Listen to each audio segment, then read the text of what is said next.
राजस्थान की खबर बताते हैं। जी हां, राजस्थान में कल रैली हुई पीएम मोदी की। भव्य स्वागत की तैयारियां की गई थी, स्वागत हुआ और इस रैली को माना जा रहा था कि काफी प्रभावशाली ये रैली रहने वाली है राजस्थान में, क्योंकि वहां पर पीएम मोदी पहुंच रहे थे।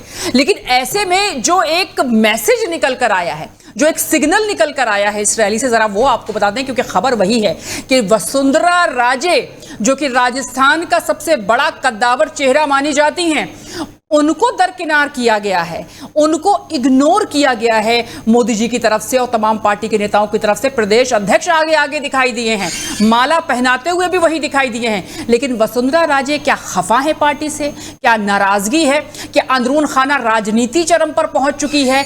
नाराजगी की वजह यह हो चुकी है, क्या वसुंधरा अपने आप को अकेला महसूस कर रही हैं और क्या बीजेपी राजस्थान के अंदर ही कई गुट बन चुके हैं? तो ये कुछ ऐसे सवाल हैं जिनका जवाब चुनाव के वक्त जरूर हमें मिलेगा। और क्या उनके पसंदीदा जो कार्यकर्ता नेता हैं उन्हें टिकट नहीं दिया जा रहा है? कुछ तो गणित है जो इस वक्त राजस्थान में देखा जा सकता है, क्योंकि इस रैली के मंच से साफ देखा जा सकता है कि वसुंधरा बैठी तो मोदी जी के बिल्कुल बगल में है, वहीं पे कुर्सी थी उनकी, वहीं बैठी हैं। लेकिन मोदी जी ने जब मंच पर आए और बोलने लगे तो उन्होंने इन नेताओं का नाम तक नहीं लिया, जिसमें वसुंधरा राजे का नाम, अगर आपको याद हो कि जब भी मोदी जी राजस्थान जाते हैं और वहां पे भाषण देते हैं, रैली होती है, वहां पे हमेशा वसुंधरा राजे का नाम जरूर लिया जाता है, क्योंकि वो कभी नहीं भूलते अपने नेता कार्यकर्ताओं के बारे में कहने के लिए। वो हमेशा कुछ ना कुछ रखते हैं उनकी तारीफ में, उनका उत्साह बढ़ाने के लिए।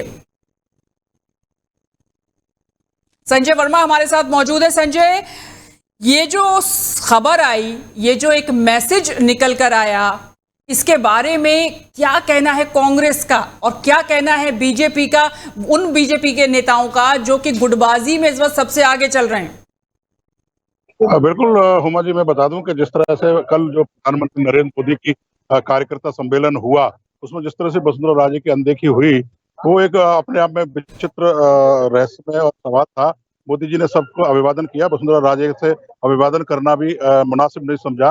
हालांकि कुर्सी वसुंधरा राजे की मोदी जी के बगल में ही लगाई गई थी, तो एक सुरक्षा प्रोटोकॉल है, उसके हिसाब से पूर्व मुख्यमंत्री, इसके हिसाब से कुर्सी लगाई गई थी। लेकिन जिस तरह से तमाम नेताओं का नाम कल मोदी जी ने नहीं लिया, क्योंकि मोदी जी को पता था अगर किसी नेता का नाम लगेगा तो राजस्थान में जिस तरह से गुटबाजी है वो फूट के मुखर हो जाएगी और कहीं ना कहीं बीजेपी को इसका नुकसान उठाना पड़ेगा। इसीलिए मोदी जी ने मंच पर बैठे सभी नेताओं का नाम ना लेते हुए कहा, मंच पर आसीन सभी नेताओं को और मेरी तरफ से साधुवाद, धन्यवाद। लेकिन अभिवादन और स्वागत का जो मामला था, उसमें वसुंधरा राजे से मोदी जी ने बिल्कुल दूरी बनाए रखी। हालांकि परिवर्तन यात्रा जिस तरह से 4 दिशाओं से शुरू हुई थी, डूंगरपुर से और सवाई माधोपुर से, तमाम जगह शुरू हुई थी, वसुंधरा राजे 2 जगह 3 जब राष्ट्रीय नेता आए तब दिखी थी। इसके चलिए संजय, मैं आपसे एक जल्दी से एक सवाल पूछती हूँ। आप वहां पर हैं, आप देख रहे हैं चुनावी सरगर्मियां किस तरीके से जल्दी से आगे बढ़ रही हैं और किस तरीके से नेता हो या पार्टी हो करवट ले रही है और समीकरण बदलते हुए नजर आ रहे हैं। वसुंधरा क्या चेहरा होने वाली हैं इस चुनाव में, या किसी और को जगह मिलने वाली है? नहीं, मेरे को नहीं लगता कि इस बार वसुंधरा राजे को राजस्थान में मुख्यमंत्री का चेहरा बनाकर भारतीय जनता पार्टी प्रोजेक्ट करेगी, क्योंकि 2018 में जिस तरह से भारतीय जनता पार्टी ने वसुंधरा राजे को चेहरा बनाया था और पार्टी को हार का सामना देखना पड़ रहा था, और उस समय एक नारा भी लोगों की तरफ से, पार्टी के लोगों की तरफ से आया था कि वसुंधरा, मोदी तुझसे बैर नहीं, वसुंधरा तेरी खैर नहीं। और 18 में पार्टी हार गई थी और 70 से 72 सीटों पर आकर सुखड़ गई थी। 167 सीट 2018 13-14 में पार्टी ने जीती थी, 18 में 70-72 सीटों पर आकर सुखड़ गई थी। इसके बाद से ही यहाँ से खेल शुरू होता है और नरेंद्र मोदी लगातार वसुंधरा राजे से दूरी बना के रखी और पूरे 4.5 साल 5 साल निकल गए वसुंधरा राजे के मनमाफिक यहाँ प्रदेश अध्यक्ष की नियुक्ति नहीं हुई। जब वसुंधरा मुख्यमंत्री थी उस समय जरूर गजेंद्र सिंह शेखावत का नाम, जब अमित शाह राष्ट्रीय अध्यक्ष थे तो घोषित किया गया था, लेकिन उनको 7 महीने तक सीट खाली रही। लेकिन वसुंधरा ने जिद के आगे वो आसीन नहीं हो पाए और मदन लाल सैनी को बाद में वसुंधरा के कहने पर बागडोर सौंपनी पड़ी। हालांकि मदन लाल सैनी का कार्यकाल पूरा होने से पहले ही उनका देहांत हो गया था लंबी बीमारी के बाद। उसके बाद फिर सतीश पूनिया की ताजपोशी हुई, उसमें वसुंधरा राजे नदारत रही, क्योंकि वसुंधरा गुट के सतीश पूनिया नहीं माने जाते हैं जी। और जो परिवर्तन यात्रा हुई उसमें भी ये सुनने में आया कि वसुंधरा थोड़ी दूर दूर रही।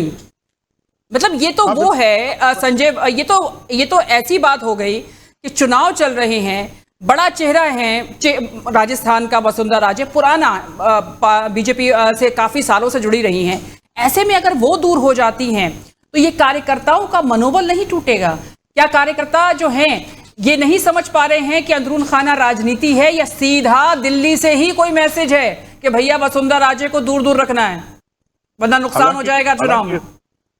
हालांकि उमा, मैं बता दूं कि जिस तरह से वसुंधरा राजे से भारतीय जनता पार्टी और केंद्रीय नेतृत्व लगातार दूरियां बना रहा है, ये पार्टी के लिए नुकसान का विषय है, क्योंकि वसुंधरा राजे अपने आप में एक राजस्थान में उनका एक कैडर है और ब्लॉक स्तर से लेकर जिला स्तर तक जो कार्यकारिणी है भारतीय जनता पार्टी की, वहाँ ज्यादातर लोग वसुंधरा राजे के ही अभी बैठे हुए हैं। उन्हीं की कार्यकारिणी अभी मोदी के आने से एक दिन पहले वसुंधरा ने रक्षा सूत्र के नाम पर हजारों महिलाओं को इकट्ठा किया था और कौरव पांडव वाली बात वहाँ कह के एक इशारा केंद्रीय नेतृत्व किया था कि मैं कभी घिरी नहीं हूं और मैं राजस्थान नहीं छोड़ूंगी, चाहे पार्टी मेरे को कितना भी अनदेखा कर ले।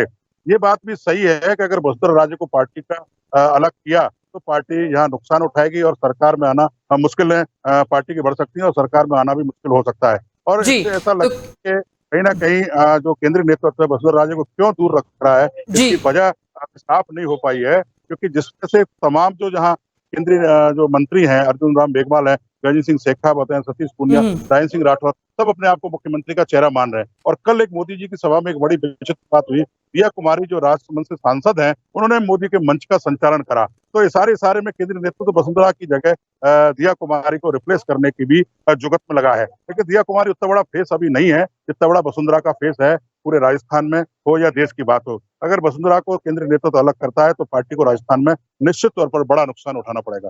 जी उमा। जी संजय, और क्या ये भी सुनने में आ रहा है कि देखिए एक पैटर्न आजमाया गया है मध्य प्रदेश में, जहां पर बीजेपी को लगता है थोड़ा मुश्किल है क्योंकि वहां पर इसीलिए केंद्रीय मंत्रियों को उतार दिया और सांसदों को उतार दिया।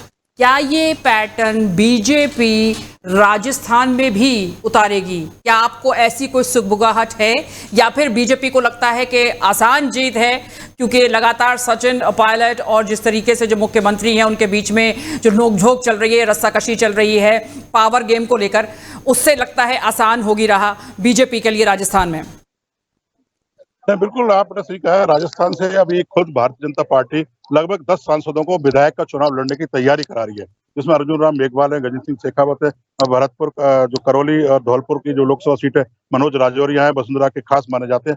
10 सांसदों को यहाँ विधानसभा चुनाव लड़ाने की भी तैयारी की जा रही है, इस तरह से सूत्र हमारे बताते हैं। जयपुर के जो सांसद है रामचरण बोरा, उनको भी मैदान में उतारा जा सकता है। तो सांसदों को भी इस समय विधायक का चुनाव लड़ाने की तैयारी की जा रही है और मोदी चाहते हैं कि अगर सरकार पावर में उनकी आती है तो उन्हीं सांसदों में से किसी एक को यहाँ पर मुख्यमंत्री का चेहरा बनाया जाएगा। अगर दल चेहरे के रूप में अगर देखा जाए तो अर्जुन राम मेघवाल का नाम सबसे ऊपर आता है, लेकिन अनविवादित जो चेहरा है वो अगर वसुंधरा को रिप्लेस करना तो दिया कुमारी मुख्यमंत्री का चेहरा हो सकती है और ओम बिरला का नाम भी इस समय मुख्यमंत्री की दौड़ में सबसे आगे चल रहा है, जिनका कहीं विरोध नहीं है। इस समय भारतीय जनता पार्टी के प्रदेश कार्यालय पर हुमा जी, टिकटार्थियों की तमाम लंबी भीड़ आज यहाँ देखने को मिल रही है, क्योंकि आज एक बैठक थी, तमाम जगह से लोग यहाँ टिकट पाने के लिए अपना बायोडाटा देने के लिए आए हुए हैं।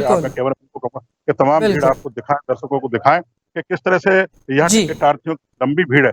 भीड़ लंबी है लेकिन इसमें से कितनी किताब भीड़ तो लंबी है संजय, लेकिन लिस्ट छोटी होती है और ऐसे में नाराजगी भी इन कार्यकर्ताओं की साफ देखी जा सकती है, क्योंकि मौका तो यही इन लोगों के लिए है। 5 साल के बाद ये आता है और जाहिर है कि इनको लगता है कि इनके काम जो है, जितना काम जिसने किया होगा उसी को टिकट मिलेगा, क्योंकि ये अंदरून खाना जो सर्वे पार्टी का होता है उसमें पार्टी अच्छे से पता लगा लेती है कि किसने अपनी कॉन्स्टिट्यूएंसी में, किसने अपने क्षेत्र में काम किया है, और यही सर्वे एमपी में भी हुआ है। संजय, बहुत बहुत शुक्रिया आपका इस तमाम जानकारी के लिए।